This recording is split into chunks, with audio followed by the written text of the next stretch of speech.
Saya bangun untuk menyokong titah ucapan diraja sempena pembukaan sesi Parlimen ke-14 penggal ketiga. Saya seperti rakan-rakan lain ingin mengucapkan setinggi-tinggi tahniah ke atas pelantikan Yang Berhormat sebagai Yang di-Pertua Dewan Rakyat dan Yang Berhormat Datuk Seri Azalina sebagai Timbalan Yang di-Pertua. Sebagai permulaan, saya ingin mengucapkan syabas dan terima kasih ke atas kejayaan Kerajaan Perikatan Nasional dan frontliners mengawal dan membendung wabak COVID-19 dalam negara. Alhamdulillah, kita bersyukur kerajaan bertukar tangan pada masa yang paling tepat dan usaha tegas serta tiada kompromi telah memerangi wabak COVID sehingga berjaya menjadikan Malaysia sebagai antara segelintir negara-negara dalam dunia yang berjaya mengawal COVID. Berbanding dengan kerajaan dahulu, kerajaan kini nampaknya lebih fokus untuk menghentikan COVID-19. Kalau kerajaan PH sebelum ini hanya menyasarkan rakyat, tidak boleh ditegur dan jika ditegur akan didakwa. Sebagai contoh, seorang menteri PH memarahi rakyat yang mahu menyekat pelancong asing, mencari dan mendakwa dalam mahkamah rakyat yang mengeluarkan kebimbangan terhadap COVID dan beri gelaran kepada rakyat dengan gelaran seperti Corona Pelato. Satu lagi contoh, di BKL, di bawah Yang Berhormat Shah Alam, yang meluluskan perhimpunan tabligh seramai 16,000 peserta ketika di tengah-tengah pandemik.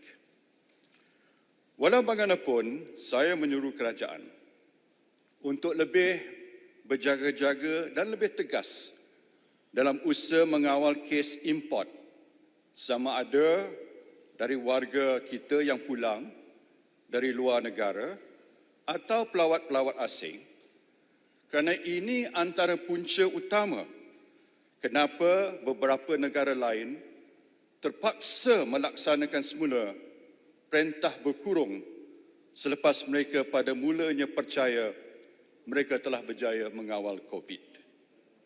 Kuarantin dan saringan kes import adalah sangat-sangat penting.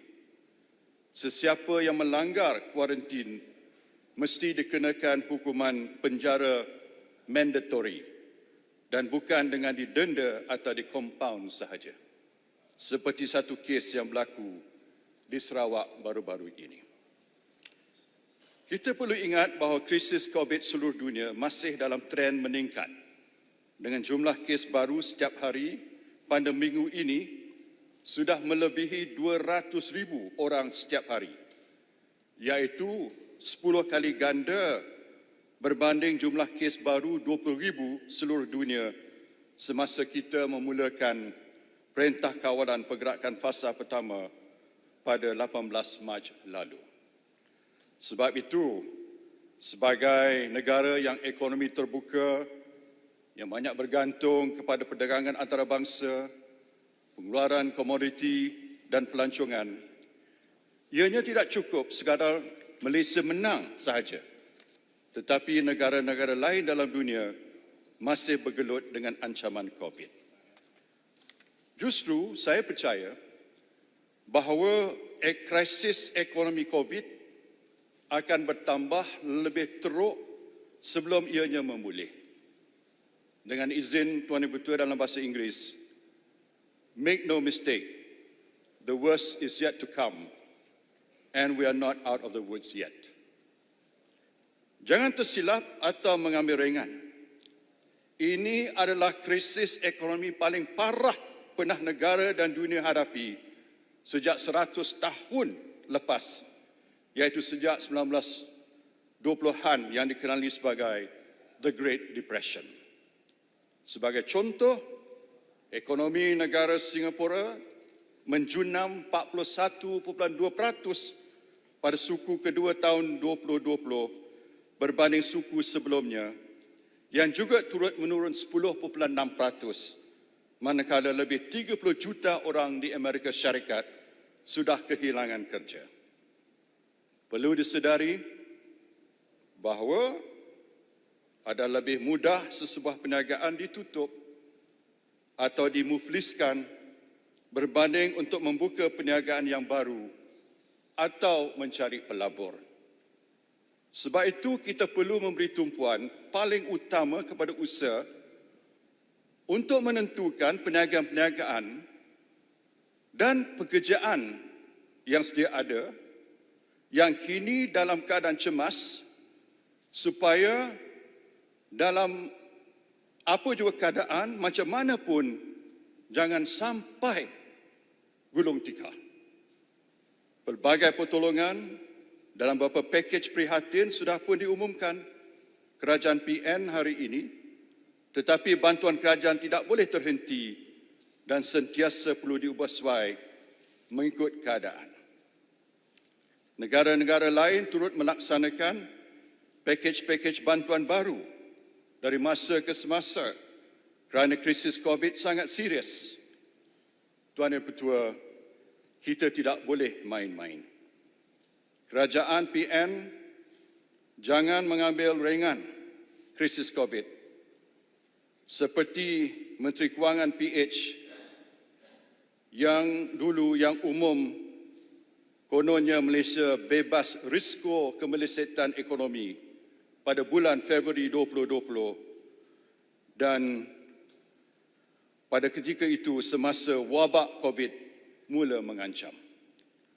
Selaras dengan hakikat ini, maka saya ingin menyarankan supaya Bank Negara Malaysia dan bank-bank kita mengkaji semula keputusan untuk tidak melanjutkan tempoh moratorium bagi peminjam. Ini adalah kerana saya amat bimbang banyak syarikat dan peminjam bank tidak mampu membayar ansuran bulanan bila moratorium tamat sehingga terpaksa diisytiharkan muflis. Kita perlu sedar bahawa sebab utama bank-bank mahu bayaran ansuran disambung semula ialah supaya mereka ingin pokok atau bayaran prinsipal pinjaman dibayar agar mereka ada dana untuk menyediakan pinjaman semula kepada pelanggan baru. Sebaliknya, jika permintaan untuk peminjam baru juga telah menjunam, maka tiada keperluan untuk bank memaksa pelanggan mereka membayar semula pokok atau prinsipal pinjaman. Jika bank tidak mampu melanjutkan lagi moratorium untuk bayaran ansuran kepada kedua-dua pokok dan faedah peminjam, pertimbangkanlah, Tuan Yang Pertua, pertimbangkanlah untuk memberi tempoh di mana peminjam cuma perlu bayar ansuran bulanan bagi bahagian faedah saja dan tidak melibatkan prinsipal. Dalam hal ini, kerajaan perlu lebih bertegas dan tidak tunduk kepada kemahuan bank-bank saja. Kerajaan dan tabung-tabung amanah berkait kerajaan adalah antara pemegang saham terbesar bank-bank di Malaysia, manakala seluruh industri bank adalah di bawah kawalan kerajaan. Sejak sekian lama, bank-bank mencatat keuntungan besar berbilion-bilion setiap tahun. Sebagai contoh, jika selama ini sebuah bank biasanya membuat keuntungan melebihi 5 bilion, tetapi tahun ini hanya mendapat keuntungan katalah 2 bilion sahaja. Ianya tidak akan melumpuhkan sistem kewangan negara. Inilah masanya bank-bank perlu berkorban supaya pelanggan-pelanggan mereka tidak terjejas dan masih mampu untuk mengembalikan keuntungan berbilion-bilion kepada bank pada masa depan apabila krisis COVID berakhir. Kita juga perlu menerima realiti bahawa semua bidang perniagaan tidak memberi impak sama rata dari krisis COVID, ada sektor-sektor tertentu yang memerlukan masa yang lebih lama lagi. Oleh itu, Tuan Yang Bertuah, kita perlu mengambil langkah mempercepatkan lagi proses kelulusan untuk sebarang pelaburan dan perniagaan baru bagi pelabur-pelabur yang masih yakin. Jika dulu kita perlu 10 syarat dipenuhi untuk sebuah pelaburan baru dibenarkan bermula operasi, kita luluskan saja jika 5 atau 6 dari syarat yang perlukan dapat dipenuhi. Dan dalam tempoh tertentu, syarikat berkenaan diberi masa untuk memenuhi syarat-syarat yang lain. Tuan Yang Bertuah, kerajaan juga disarankan untuk mempercepatkan projek-projek infra rakyat sedia ada seperti ECRL, MRT 2, LRT 3, Pengerang, RTS, Lebuh Raya, Central Spine Road, Pan Borneo Highway dan sebagainya, termasuk projek-projek skala kecil dan sederhana seperti pembinaan jambatan, masjid, jalan yang telah dihentikan oleh kerajaan PH dahulu. Proses untuk menganugerahkan projek-projek tersebut perlulah dipendekkan dan dipermudahkan. Tuan Yang Bertuah, saya suka ingin menyentuh tentang kewangan, di mana kerajaan PN memerlukan ruang fiskal yang mencukupi untuk melaksanakan bantuan-bantuan demi menyelamatkan ekonomi kita dari krisis COVID.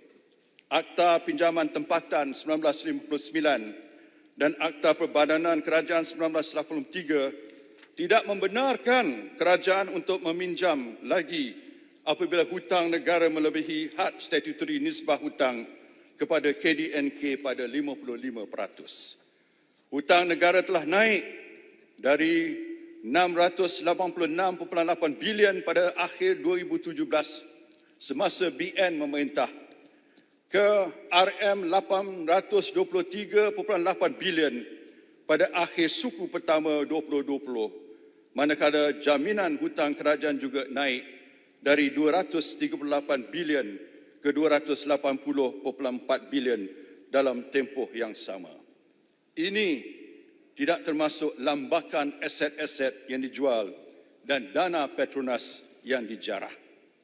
Semasa saya menerusi kerajaan berjaya menurunkan defisit negara tiap-tiap tahun untuk 8 tahun berturut-turut.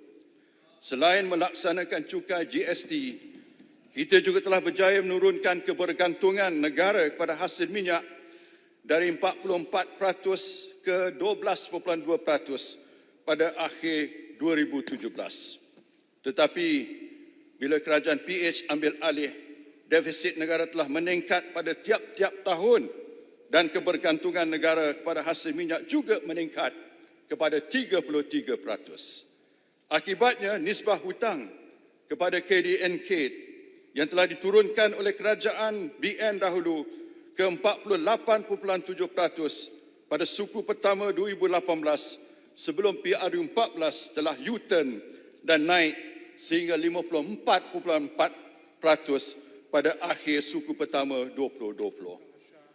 Dalam 22 bulan semasa PH saja, nisbah hutang pada KDNK telah dinaikkan hampir 6%. Ini bermakna kita sudah hampir cecah had statutory 55% seperti yang saya sebut tadi.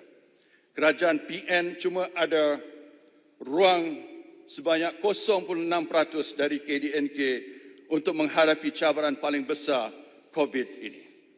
Seperti diumumkan oleh Perdana Menteri PH yang berhormat Langkawi pada bulan Februari lalu, negara mempunyai kekayaan mencecah 2 trilion, iaitu naik 1.2 trilion dari 800 bilion pada akhir tahun 2008. Walaupun aset negara besar, tetapi tempoh COVID ini bukanlah masa yang sesuai untuk menjual aset-aset negara kerana harga rendah dari pasaran.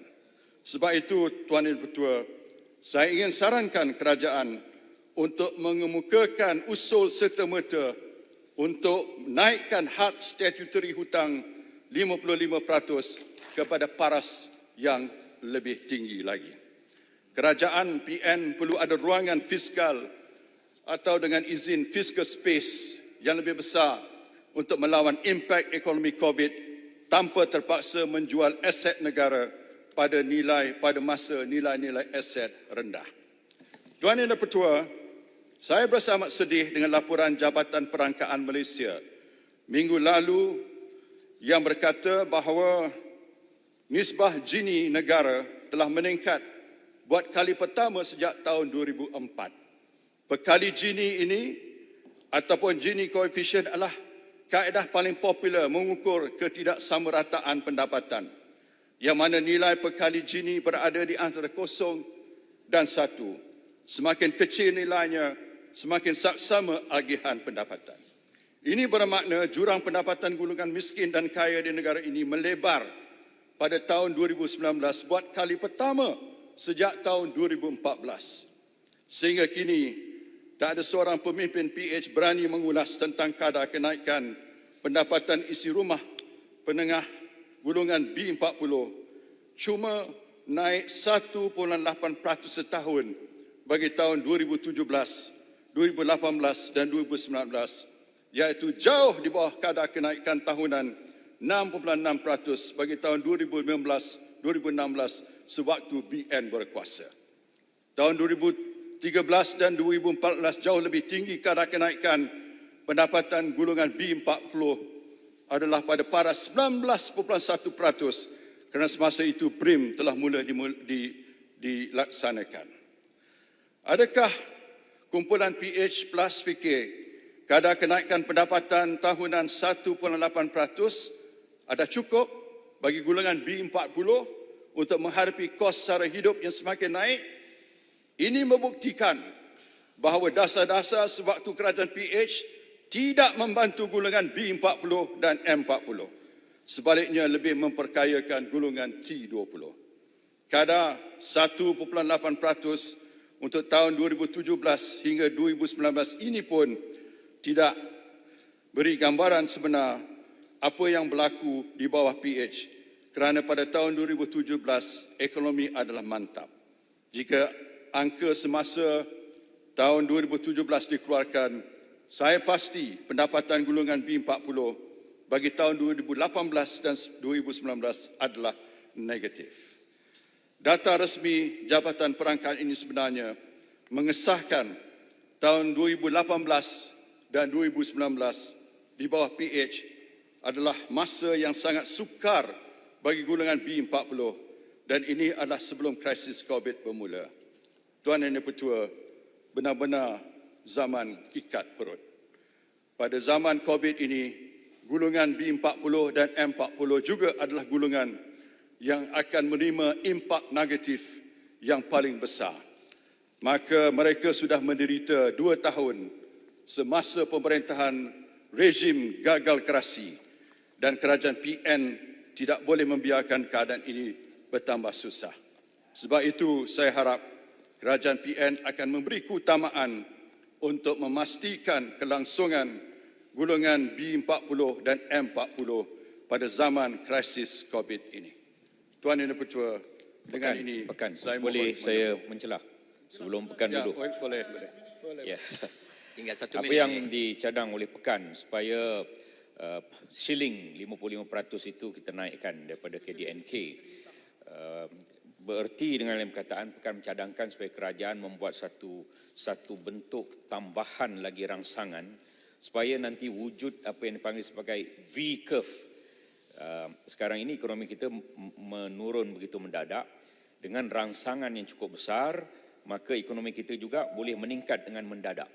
Adakah itu hasrat Pekan supaya ditambah lagi rangsangan 255 bilion itu mungkin double daripada angka yang ada sekarang ini? Apa pandangan Pekan?